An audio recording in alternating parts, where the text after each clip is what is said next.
ಜಲಜ್ಯೇಷ್ಠನಿಭಾಕಾರಂ ಜಗದೀಶಪರಾಶ್ರಯಂ ಜಗತೀತಲವಿಖ್ಯಾತಂ ಜಗನ್ನಾಥಗುರುಂ ಭಜೆ.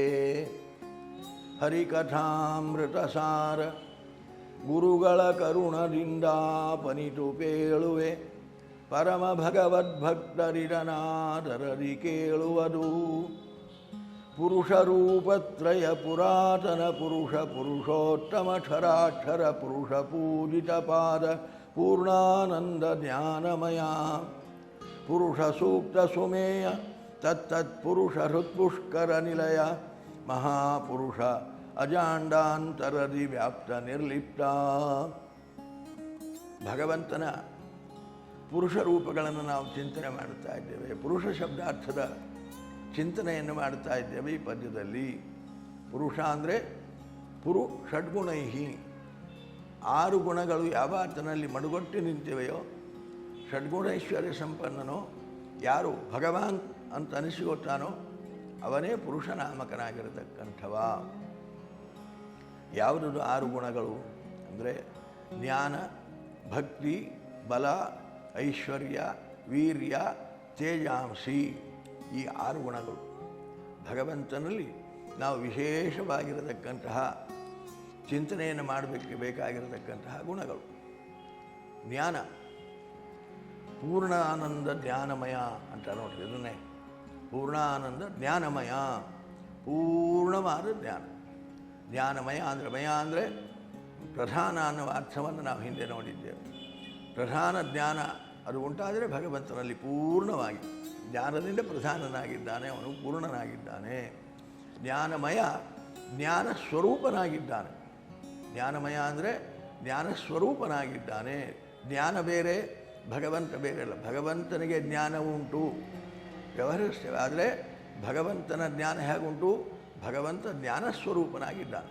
ಭಗವಂತ ಬೇರೆ, ಭಗವಂತನಿಂದ ಜ್ಞಾನ ಬೇರೆ ಅಂತಿಲ್ಲ. ಜ್ಞಾನ ಸ್ವರೂಪನಾಗಿದ್ದಾನೆ. ಅದರಿಂದ ಒಂದು ಜ್ಞಾನಮಯ, ಇಂತಹ ಜ್ಞಾನ ಸ್ವರೂಪನಾಗಿದ್ದಾನೆ. ಜ್ಞಾನ ಮಡುಗಟ್ಟಿ ನಿಂತಿದೆ ಅವನಲ್ಲಿ. ಸರ್ವಜ್ಞನಾಗಿದ್ದಾನೆ, ಎಲ್ಲವನ್ನ ತಿಳಿದವ ಆಗಿದ್ದಾನೆ. ಇಂತಹ ಸರ್ವಜ್ಞ, ಇದು ಭಗವಂತನ ಮೊದಲನೆಯ ಗುಣ 6 ಗುಣಗಳಲ್ಲಿ ಜ್ಞಾನ. ಎರಡನೆಯದು ಶಕ್ತಿ.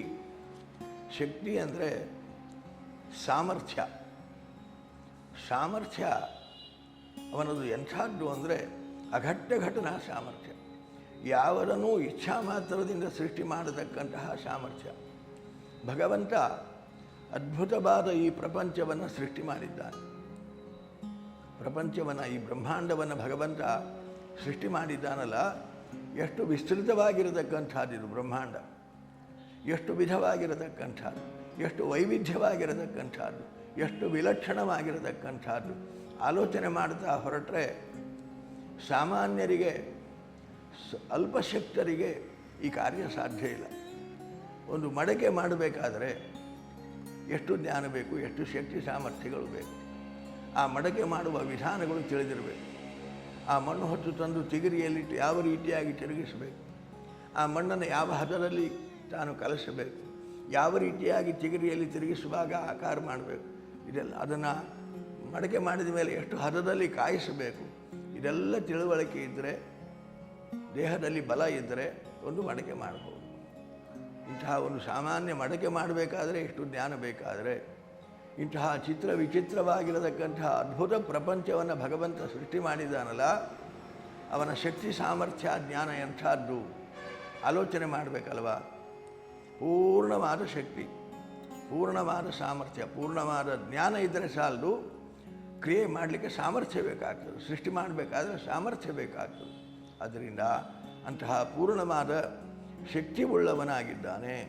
ಪೂರ್ಣವಾದ ಜ್ಞಾನವಿದೆ, ಪೂರ್ಣವಾದ ಶಕ್ತಿ ಸಾಮರ್ಥ್ಯಗಳು ಅವನಲ್ಲಿ ಮಡುಗಟ್ಟಿ ನಿಂತಿವೆ. ಆದ್ದರಿಂದ ಇಂತಹ ಚಿತ್ರ ವಿಚಿತ್ರವಾದ ಜಗತ್ತನ್ನು ಅವನು ಸೃಷ್ಟಿ ಮಾಡಲಿಕ್ಕೆ ಸಾಧ್ಯವಾಯಿತು.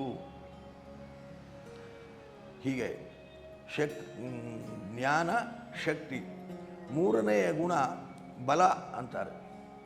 ಬಲ, ಶಕ್ತಿ, ಬಲ ನಮಗೆಲ್ಲ ಒಂದೇ ಅರ್ಥ, ನಮಗೆ ಬೇರೆ ಅರ್ಥಗಳು ಗೊತ್ತಿರೋಲ್ಲ. ಶಕ್ತಿಗೂ ಬಲಕ್ಕೂ ಏನು ವ್ಯತ್ಯಾಸ ನಮಗೆ ಗೊತ್ತಾಗಲ್ಲ.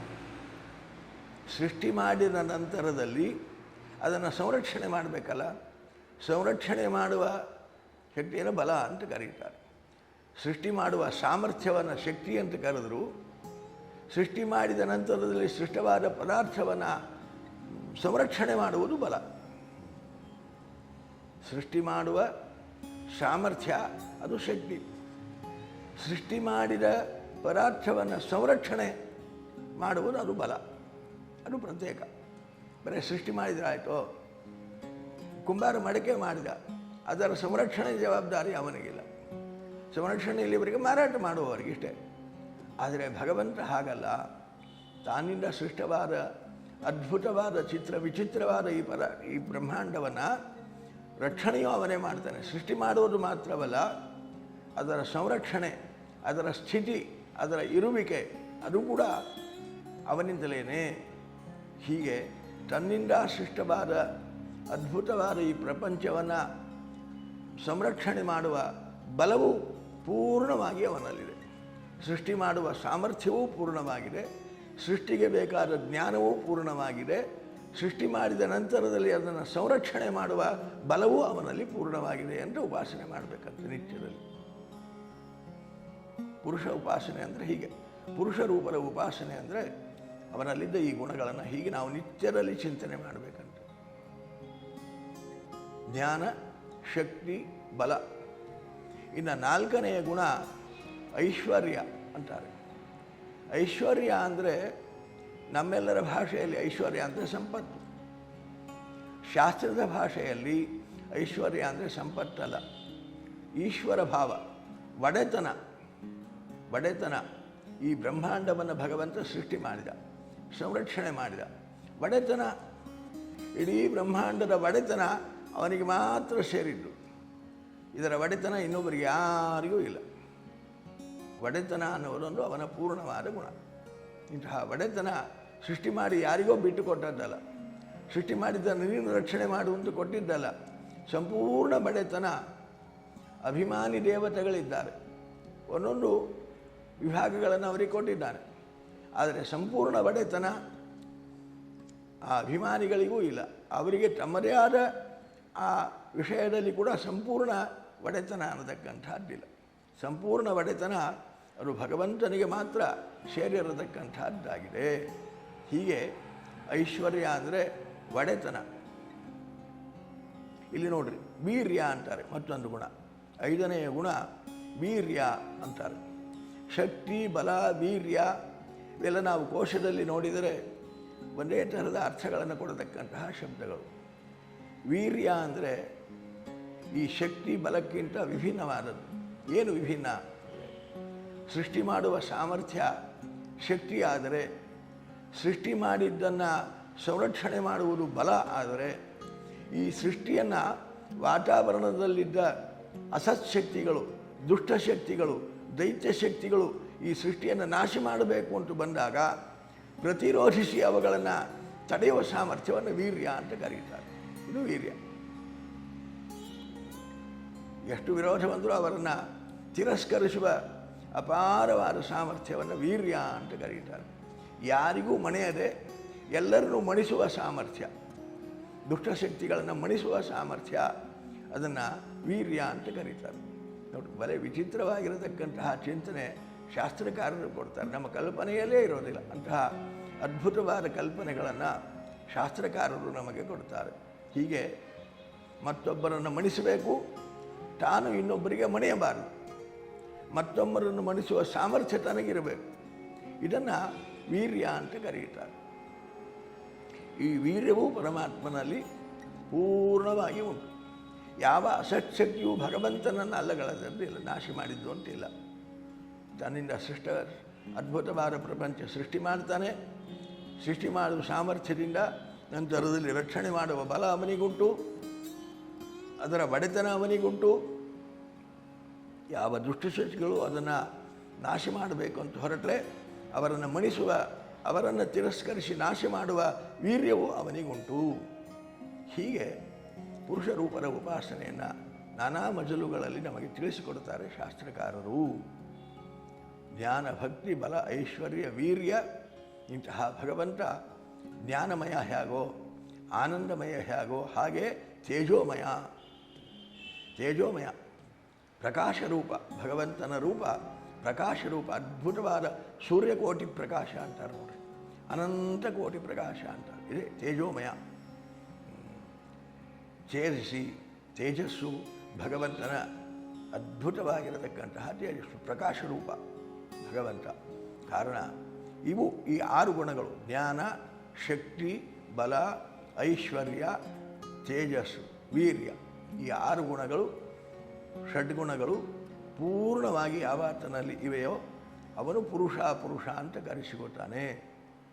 ಭಗವಂತ ಪುರುಷ ಯಾಕೆ ಅಂದರೆ ಹೀಗೆ ಈ ಗುಣಗಳನ್ನು ಪುರುಷ ಉಪಾಸನೆಯಲ್ಲಿ 3 ವಿಧವಾದ ಪುರುಷ ರೂಪಗಳು ಅಂತ ನಾವು ತಿಳಿದಂತೆ, ಭಗವಂತ ಪುರುಷ ಯಾಕೆ, ಅವನನ್ನು ಯಾವ ರೀತಿಯಾಗಿ ಚಿಂತಿಸಬೇಕು ಪುರುಷ ರೂಪವನ್ನು ಅಂತ ತಿಳಿದರೆ, ಹೀಗೆ ಭಗವಂತನ 3 ಪುರುಷ ರೂಪಗಳನ್ನು, ಅದು ಬ್ರಹ್ಮಾಂಡದ ಹೊರಗಿರಬಹುದು, ಬ್ರಹ್ಮಾಂಡದ ಒಳಗಿರಬಹುದು, ಪಿಂಡಾಂಡದ ಒಳಗಿರಬಹುದು. ಯಾವ ಪುರುಷ ರೂಪವೂ ಕೂಡ ಷಡ್ಗುಣ ಐಶ್ವರ್ಯ ಸಂಪನ್ನ. ಹೊರಗಿನದ್ದು ಷಡ್ಗುಣ ಐಶ್ವರ್ಯ ಸಂಪನ್ನ ಸೃಷ್ಟಿ ಮಾಡಿದ್ದು, ಒಳಗಿದ್ದದ್ದು ಅದು ಷಡ್ಗುಣ ಸಂಪನ್ನ ಅಲ್ಲ, ಪಿಂಡಾಂಡದೊಳಗಿದ್ದು ಅದು ಸ್ವಲ್ಪ ಕಡಿಮೆ, ಹೀಗಿಲ್ಲ. ಬ್ರಹ್ಮಾಂಡದ ಹೊರಗಿನ ಪುರುಷ ರೂಪವೂ ಷಡ್ಗುಣ ಐಶ್ವರ್ಯ ಸಂಪನ್ನ, ಪಿಂಡಾಂಡದ ಒಳಗೆ ವ್ಯಾಪ್ತವಾದ ಪುರುಷ ರೂಪವೂ ಷಡ್ಗುಣ ಐಶ್ವರ್ಯ ಸಂಪನ್ನ, ಪಿಂಡಾಂಡದ ಒಳಗಿದ್ದ ಪುರುಷ ರೂಪವೂ ಷಡ್ಗುಣ ಐಶ್ವರ್ಯ ಸಂಪನ್ನ. 3 ಪುರುಷ ರೂಪಗಳೇ, ಷಡ್ಗುಣ ಐಶ್ವರ್ಯ ಸಂಪನ್ನವಾಗಿರತಕ್ಕಂತಹ ರೂಪಗಳೇ ಆಗಿವೆ. ಆದ್ದರಿಂದ ಭಗವಂತನ ಅದ್ಭುತವಾದ ಈ ಗುಣಗಳನ್ನು ನಿತ್ಯದಲ್ಲಿ ನಾವು ಈ ರೀತಿಯಾಗಿ ಚಿಂತನೆ ಮಾಡಬೇಕಂತೆ. ಮತ್ತೊಂದು ರೀತಿಯಲ್ಲಿ ಈ ಷಡ್ಗುಣಗಳನ್ನು ಹೇಳುವಾಗ ಐಶ್ವರ್ಯಸ್ಯ ಸಮಗ್ರಸ್ಯ ವೀರ್ಯಸ್ಯ ಯಶಸ್ಶ್ರಿಯ ಜ್ಞಾನ ವಿಜ್ಞಾನಯೋಶ್ಚೈವ ಷಣ್ಣಾಂಭಗ ಇಟೀರಣ ಅಂತಾರೆ. ಅದನ್ನೇನೆ ಸಮಗ್ರಸ್ಯ ಐಶ್ವರ್ಯಸ್ಯ, ಒಡೆತನ, ಐಶ್ವರ್ಯಸ್ಯ ಸಮಗ್ರಸ್ಯ. ವೀರ್ಯಸ್ಯ, ವೀರ್ಯವನ್ನು ನಾವು ಹಿಂದೆ ನೋಡಿದ್ದೇವೆ. ವೀರ್ಯ ಅಂದರೆ ಮಣಿಸುವ ಶಕ್ತಿ. ಯಶಸ್ಸಃ, ಭಗವಂತನ ಕೀರ್ತಿ, ಅದೊಂದು ಗುಣ. ಭಗವಂತನ ಕೀರ್ತಿ ಎಷ್ಟು ಅದ್ಭುತವಾದದ್ದು ಅಂದರೆ, ವೇದೇ ರಾಮಾಯಣೇ ಚೈವ ಪುರಾಣೇ ಭಾರತೆ ತಥಾ ಆದೌ ಅಂತೆ ಚ ಮಧ್ಯೆ ಚ ವಿಷ್ಣು ಸರ್ವತ್ರ ಗೀಯತೆ ಅಂತಾರೆ ವ್ಯಾಸ. ಅವನ ಕೀರ್ತಿ ಎಷ್ಟು ನೋಡಿ. ಸಮಗ್ರ ವೇದಗಳು ಭಗವಂತನ ಕೀರ್ತಿಯನ್ನು ಕೊಂಡಾಡುವುದಕ್ಕೋಸ್ಕರವಾಗಿ ಇರತಕ್ಕಂಥದ್ದು. ವೇದೇ ರಾಮಾಯಣೇ ಚೈವ, ರಾಮಾಯಣ, ಭಾರತೆ ತಥಾ, ವೇದೇ ರಾಮಾಯಣೇ ಚೈವ ಪುರಾಣೇ ಭಾರತೆ ತಥಾ, 18 ಪುರಾಣಗಳು, ಮಹಾಭಾರತ ಲಕ್ಷಗ್ರಂಥ, ಎಲ್ಲ ವಾಂಗ್ಮಯ ಪ್ರಪಂಚ ಹೊರಟದ್ದು ಯಾಕಾಗಿ? ಭಗವಂತನ ಯಶಸ್ಸನ್ನು ಹೇಳುವುದಕ್ಕೋಸ್ಕರವಾಗಿ. ಈ ಸಮಸ್ತ ವಾಂಗ್ಮಯವೂ ಕೂಡ ಆದವು ಅಂತ್ಯೇಚ ಮಧ್ಯೇಚ, ಮೊದಲಿನಿಂದ ಕಡೆಯವರೆಗೆ, ಮಧ್ಯದಲ್ಲಿ ಎಲ್ಲ ಕಡೆಯಲ್ಲಿ ವಿಷ್ಣುವಿನ ಗಾಥೆ ಇದು. ವಿಷ್ಣುವಿನ ಯಶಸ್ಸನ್ನು ಹೇಳಲಿಕ್ಕಿರತಕ್ಕಂತಹ ವಾಂಗ್ಮಯ ಪ್ರಪಂಚ ಇದು. ಇಷ್ಟು ವಿಸ್ತೃತವಾದ ಕೀರ್ತಿ ಅವನದಾಗಿದೆ. ಅಷ್ಟು ಹೇಳಿದರೂ ಮುಗೀತೋ? ಇಷ್ಟು ವಾಂಗ್ಮಯದಿಂದ ಅವನನ್ನು ಸ್ತೋತ್ರ ಮಾಡಿದರೂ, ಅವನ ಯಶಸ್ಸನ್ನು ಹೇಳಿದರೂ ಮುಗಿಯಲಾರದ ಕೀರ್ತಿ. ಇಂತಹ ಯಶಸ್ಸು, ಪೂರ್ಣವಾದ ಯಶಸ್ಸು, ಕೀರ್ತಿ ಅವನದಾಗಿದೆ ಅಂತ ಕೀರ್ತಿಯನ್ನು ಇಲ್ಲಿ ಹೆಚ್ಚು ಹೇಳ್ತಾರೆ. ಈ ಹೆಚ್ಚಿನ ಗುಣವನ್ನು ಇಲ್ಲಿ ಹೇಳ್ತಾರೆ.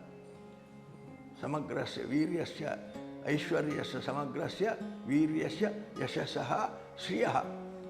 ಸಂಪತ್ತು, ಸಂಪದಭಿಮಾನಿ ಅಂತ ಪ್ರಸಿದ್ಧಳಾದ ಲಕ್ಷ್ಮೀದೇವಿಗೂ ಒಡೆಯನಾಗಿದ್ದಾನೆ. ಲಕ್ಷ್ಮೀದೇವಿಯ ಸಂಪತ್ತು ಅವನ ಅಧೀನವಾಗಿರತಕ್ಕಂತಹದ್ದಾಗಿದೆ. ಇಂತಹ ಶ್ರಿಯ, ಅದ್ಭುತವಾದ ಸಂಪತ್ತಿನ ಒಡೆಯನಾಗಿದ್ದಾನೆ. ವೀರ್ಯಸ್ಯ ಯಶಸ್ಸ ಶ್ರಿಯ. ಜ್ಞಾನ, ಇಲ್ಲಿ ಹಿಂದೆ ನೋಡಿದ್ದೇವೆ, ಪರಿಪೂರ್ಣವಾದ ಜ್ಞಾನ. ವಿಜ್ಞಾನ ಅಂತ ಒಂದು ಪಾಠ, ವೈರಾಗ್ಯ ಅಂತ ಒಂದು ಪಾಠ.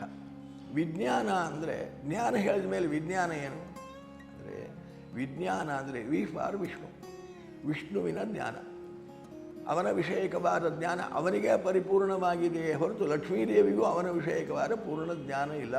ತನ್ನನ್ನು ತಾನು ಚೆನ್ನಾಗಿ ತಿಳಿದವನಾಗಿದ್ದಾನೆ. ಇದು ವಿಜ್ಞಾನ. ಭಗವಂತನನ್ನು ಪರಿಪೂರ್ಣವಾಗಿ ತಿಳಿದವರು ಯಾರೂ ಇಲ್ಲ. ಲಕ್ಷ್ಮೀದೇವಿ ಪ್ರಯತ್ನ, ಕೋಟಿ ಕೋಟಿ ವರ್ಷಗಳ ಕಾಲ ಪ್ರಯತ್ನ ಮಾಡಿದರೂ ಕೂಡ ಅವನ ಪಾದದ ಕಿರುಬೆರಳಿನ ಉಗುರಿನ ತುದಿಯ ಗುಣಗಳನ್ನೇ ಎಣಿಸಲಿಕ್ಕಾಗಲಿಲ್ಲ ಅಂತಾರೆ ನಾರಾಯಣ ಪಂಡಿತಾಚಾರ್ಯ. ನರಮಾಪಿ ಪದಾಂಗುಲಿ ಇಲಸನ್ ನಖಧೂರಾಜದನಂತ ಸದ್ಗುಣಾನ್ ಗಣಯೇದ್ಗಣಯಂತ್ಯನಾರತಂ. ನಿರಂತರವಾಗಿ ಎಣಿಸಿದರೂ ಕೂಡ ಕೋಟಿ ಕೋಟಿ ವರ್ಷಗಳ ಕಾಲ ನಿರಂತರವಾಗಿ ಎಣಿಸಿದರೂ ಪರಮಾತ್ಮನ ಪಾದದ ಕಿರು ಬೆರಳಿನ ಉಗುರಿನ ತುದಿಯ ಆ ಮಹಾತ್ಮೆಯನ್ನು ಪೂರ್ಣವಾಗಿ ಲಕ್ಷ್ಮೀದೇವಿಗೆ ತಿಳಿಲಿಕ್ಕಾಗಲಿಲ್ಲ ಅಂತ. ಇಂತಹ ಅದ್ಭುತವಾದ ಮಹಾತ್ಮೆ ಅವನದು. ಅವನನ್ನು ತಿಳಿಯಲಿಕ್ಕೆ ಲಕ್ಷ್ಮೀದೇವಿಗೆ ಆಗಿಲ್ಲ ಅಂದಮೇಲೆ ಉಳಿದವರ ಗತಿಯೇ ಇಂತಹ. ಆದರೆ ಭಗವಂತ ತನ್ನನ್ನು ತಾನು ತಿಳಿದಿದ್ದಾನೆ, ತನ್ನನ್ನು ತಾನು ಪೂರ್ಣವಾಗಿ ತಿಳಿದಿದ್ದಾನೆ. ಅದರಿಂದಾಗಿ ಇದು ವಿಜ್ಞಾನ. ಜ್ಞಾನ ಈ ಜ್ಞಾನ, ವಿಜ್ಞಾನ ತನ್ನ ವಿಷಯಕವಾದ ಜ್ಞಾನ, ತನ್ನನ್ನು ತಾನು ಪೂರ್ಣವಾಗಿ ಅರಿತವ. ಅಥವಾ ವೈರಾಗ್ಯ, ವಿಜ್ಞಾನದ ಬದಲು ವೈರಾಗ್ಯ ಅಂತ ಕೆಲವು ಪಾಠವನ್ನು ಹೇಳ್ತಾರೆ. ವೈರಾಗ್ಯ ಅಂದರೆ ಭಗವಂತನ ವೈರಾಗ್ಯವು ಕೂಡ ಅದ್ಭುತವಾದದ್ದು. ತಾನೇ ಸೃಷ್ಟಿ ಮಾಡಿದ ಪ್ರಪಂಚವನ್ನು ತಾನೇ ಸಂಹಾರ ಮಾಡ್ತಾನೆ ನೋಡಿ. ಸೃಷ್ಟಿ ಮಾಡುವ ಕಾಲಕ್ಕೆ ಸೃಷ್ಟಿ ಮಾಡ್ತಾನೆ, ಅದನ್ನು ಸಂರಕ್ಷಣೆ ಮಾಡುವ ಕಾಲಕ್ಕೆ ಸಂರಕ್ಷಣೆ ಮಾಡ್ತಾನೆ, ವಿರೋಧಿಸಿದರೆ ವಿರೋಧಿಸಿದವರನ್ನು ಕತ್ತರಿಸಿ ಹಾಕ್ತಾನೆ, ಸಂಹಾರ ಕಾಲಕ್ಕೆ ತಾನೇ ಸಂಹಾರ ಮಾಡ್ತಾನೆ. ಸೃಷ್ಟಿ ತಾನೇ ಒಂದು ಗಿಡ ನೆಟ್ಟಿದ್ರೆ ಆ ಗಿಡ ಕತ್ತರಿಸಲಿಕ್ಕೆ ಕಷ್ಟ ಆಗ್ತದೆ ಅಲ್ವಾ? ತಾನು ಕಟ್ಟಿರೋ ಮನೆಯನ್ನು ತಾನೇ ಕೆಡವಬೇಕಾದ್ರೆ ಎಷ್ಟು ಕಷ್ಟ ಆಗ್ತದೆ. ಆದರೆ ಭಗವಂತ ನಿರ್ಲಿಪ್ತ ಅಂತ ಅದಕ್ಕೆ ಇಲ್ಲಿ ವ್ಯಾಪ್ತ ನಿರ್ಲಿಪ್ತ, ಯಾವ ವಿಕಾರಗಳಿಲ್ಲ, ಯಾವುದನ್ನು ಹಚ್ಚಿಕೊಳ್ಳೋದೇ ಇಲ್ಲ. ಸೃಷ್ಟಿ ಮಾಡುವುದು ಒಂದು ಲೀಲೆ, ಸಂಹಾರ ಮಾಡುವುದು ಒಂದು ಲೀಲೆ ಭಗವಂತನಿಗೆ. ಅದರಿಂದ ಅವನ ವೈರಾಗ್ಯ ಅಪಾರವಾದ. ನಾನೇ ಸೃಷ್ಟಿ ಮಾಡಿದ ಪ್ರಪಂಚ ಹೇಗೆ ನಾನು ನಾಶ ಮಾಡಲಿಪ್ಪ ಅಂತ ದುಃಖ ಉಂಟೋ? ಏನಿಲ್ಲ, ಯಾವ ಅಭಿಮಾನವೇ ಇಲ್ಲ ಅವನಿಗೆ. ದೇವತೆಗಳಿಗೆ ಅಭಿಮಾನಿಗಳು ಅಂತಾರೆ ನೋಡಿ, ಭಗವಂತ ಯಾವುದಕ್ಕೂ ಅಭಿಮಾನಿ ಅಲ್ಲ. ಅವನು ಸರ್ವಸ್ವಾಮಿ, ಅವನಿಗೆ ಯಾವುದರ ಅಭಿಮಾನವೂ ಇಲ್ಲ. ಎಷ್ಟು ನಿರ್ಲಿಪ್ತನಾಗಿ ಸೃಷ್ಟಿ ಮಾಡ್ತಾನೋ ಅಷ್ಟೇ ನಿರ್ಲಿಪ್ತನಾಗಿ ಸಂರಕ್ಷಣೆ ಮಾಡ್ತಾನೆ, ಅಷ್ಟೇ ನಿರ್ಲಿಪ್ತನಾಗಿ ಸಂಹಾರ ಮಾಡ್ತಾನೆ. ಇದು ಅವನ ವೈರಾಗ್ಯ. ಜ್ಞಾನ ವೈರಾಗ್ಯಯೋಶ್ಚೈವ. ಈ 6 ಗುಣಗಳನ್ನು ಭಗ ಅಂತ ಕರೀತಾರೆ. ಆದ್ದರಿಂದ ಈ ಭಗ 6 ಷಡ್ಗುಣಗಳು ಅವನಲ್ಲಿ ಪರಿಪೂರ್ಣವಾಗಿ ಮಡುಗಟ್ಟಿ ನಿಂತಿವೆ. ಆದ್ದರಿಂದ ಅವನು ಭಗವಂತ. ಅದರಲ್ಲೇ ಪುರುಷ. ಭಗವಂತ ಅಂದರು ಪುರುಷ ಅಂದರು ಒಂದೇ ಅರ್ಥ. ಇಂತಹ ಪುರುಷ ಶಬ್ದವನ್ನು ನಾವು ಈ ರೀತಿಯಾಗಿ ಅನುಸಂಧಾನ ಮಾಡಿ ಚಿಂತನೆ ಮಾಡಬೇಕು ಅಂತಾರೆ. ಆ ಎಲ್ಲ ವಿಚಾರವನ್ನು ತಲೆಯಲ್ಲಿಟ್ಟುಕೊಂಡು ಈ ಪದ್ಯವನ್ನು ರಚನೆ ಮಾಡಿದ್ದಾರೆ ಜಗನ್ನಾಥದಾಸರು. ಈಗ ಆ ಪದ್ಯ ನೋಡ್ರಿ, ಎಲ್ಲ ಅರ್ಥಗಳು ಒಂದೊಂದು ಶಬ್ದದಿಂದ ಒಂದೊಂದು ಅರ್ಥಗಳು ಹೊಳಿತವೆ. ಪುರುಷ ರೂಪತ್ರಯ ಪುರಾತನ ಪುರುಷ ಪುರುಷೋತ್ತಮ ಕ್ಷರಾಕ್ಷರ ಪುರುಷ ಪೂಜಿತ ಪಾದ ಪೂರ್ಣಾನಂದ ಜ್ಞಾನಮಯ ಪುರುಷ ಸೂಕ್ತ ಸುಮೇಯ ತತ್ತತ್ ಪುರುಷ ಹೃತ್ಪುಷ್ಕರ ನಿಲಯ ಮಹಾಪುರುಷ ಅಜಾಂಡಾಂತರದಿ ವ್ಯಾಪ್ತ ನಿರ್ಲಿಪ್ತ. ಮಧ್ವೇಶಾರ್ಪಣಮಸ್ತು. ವಿಶ್ವ ಪ್ಲಸ್, ಜನಹಿತಕ್ಕಿದು ಜ್ಞಾನದ ಜಾಲ.